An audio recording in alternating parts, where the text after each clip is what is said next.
We want to thank God so much for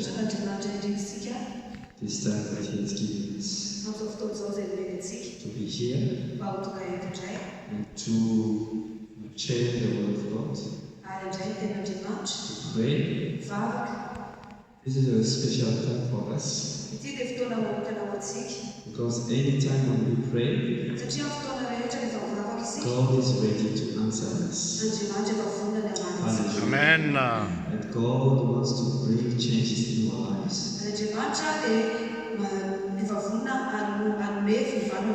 The Bible says, "Call unto me, and I will answer thee." Amen. Rare and mighty things for children to know. Amen. So God is ready to show great things in our lives. It's just up to us to come unto Him. So today we want to thank God because we managed to come to God. And we know that God is ready to answer. God is ready to show great things in our lives. Amen. Hallelujah. We are still continuing our topic, which is principles of the kingdom of God. Amen. We want to continue in our lessons, and today we want to talk about the principle of attraction. Amen. You need to understand that you are attracting things. You are attracting things. That's why you see some people who are poor. He's running away from their place and going to another place. Thinking that in that place they will be better. But when they arrive to that same other place,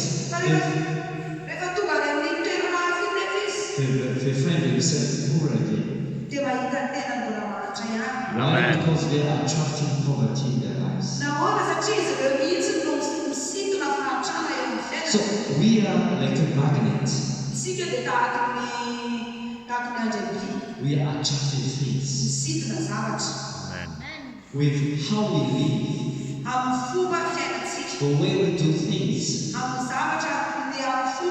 we are attracting things. Hallelujah. Amen. Let us read our Bible in the book of Matthew chapter 6, verse 23. I shall read in the New King James Version. But seek first the kingdom of God and His righteousness, and all these things shall be added unto you.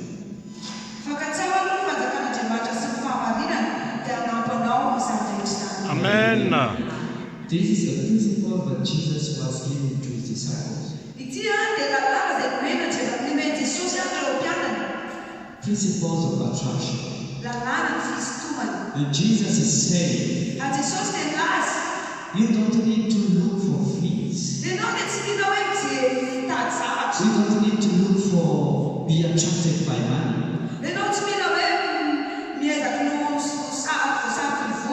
You don't need to be attracted by clothes and whatever.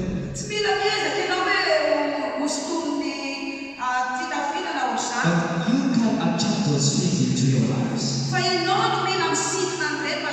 Amen. You can attract those things into your lives. Money should come into your life. Amen. Amen. Should come into your lives. Good food comes into your life. How can it be? By seeking the kingdom of God. Amen. Amen. This is a principle that Jesus gave to His disciples. But the more you get into the kingdom of God, the more you are in the kingdom of God, the more things comes into your lives. The more good things come into your life. Attract those things. Don't let those things to attract you. These are the things that should come into your life. Jesus says, do not worry about what you eat or what you wear. What you just need is to seek the kingdom of God. Amen. The more money comes into your life. The more you seek God. The more good things comes into your life. The more you are getting healthy. Why? Because you seek God. You are getting closer to the Creator. You are getting closer to the one who created all the things. Amen. So when you are seeking for the kingdom of God, good things will come to your life. Good things will come. Amen. Amen. This attraction, we don't need to look for it. It will just come into your life. Why? Because it will be attracted by the power of your spirit.